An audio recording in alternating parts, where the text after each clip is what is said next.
Next, we're going to talk about the shelf. And this is the first part of the shelf that we're going to discuss is the loans. These are items that you currently have checked out. The shelf is where you will find your current loans, items that you have placed on hold, and a list of items that you have tagged. To access your shelf, you want to tap on the bookshelf looking like it's kind of like two books more than a shelf. You can access each section by tapping the appropriate label. So up top on the right-hand side, you'll see loans, holds, and tags. The number next to each label is how many of each item you currently have. So right now I have 2 loans and 4 holds and 1 tag. When you tap the shelf, the screen with your loans will load first. Here you can see all the items that you currently have checked out. The Actions button up on top has several features. Synchronized Shelf will refresh your shelf in case it hasn't automatically updated. So if you just checked out a book and you don't see it on there, that's the best way to get it to sort of refresh itself. Read Books With will set or reset your device preference. This is for people that use a Kindle to read as well.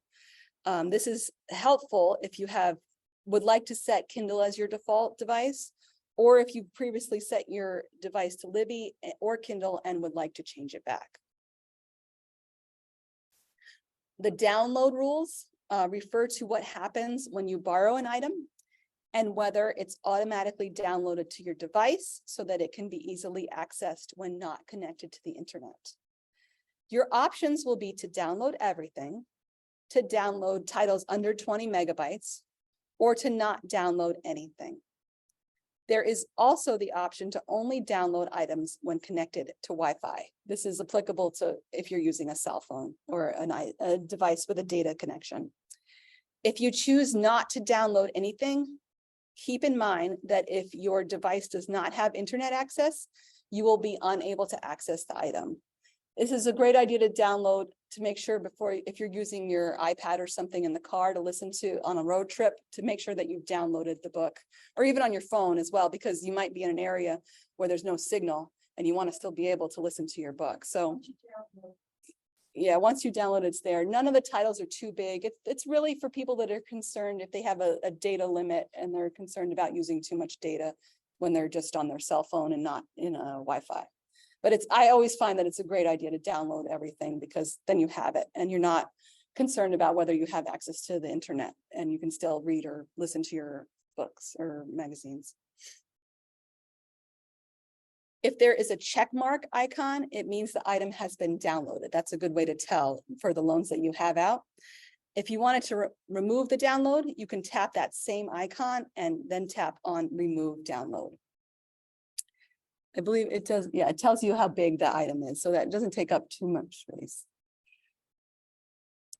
If you are finished with a book and would like to return it early, you can tap on Manage Loan and then tap Return Early. There will also be a note if another person is waiting for that particular item. So with this one, you can see that one person is waiting.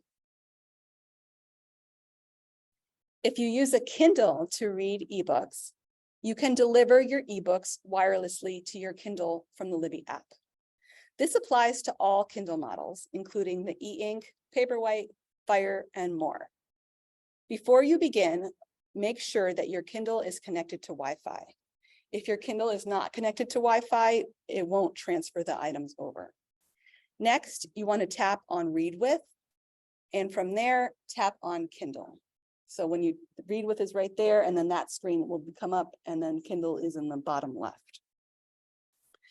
From there, an Amazon sign-in will open in a browser within the Libby app on an iOS device, which is an iPhone or an iPad. If you'd rather sign in with your device's browser, Safari, that's the little blue icon that you use to access the internet. You can tap the Safari symbol in the top right corner. It looks kind of like a compass. On an Android device, Amazon will automatically open in a separate browser.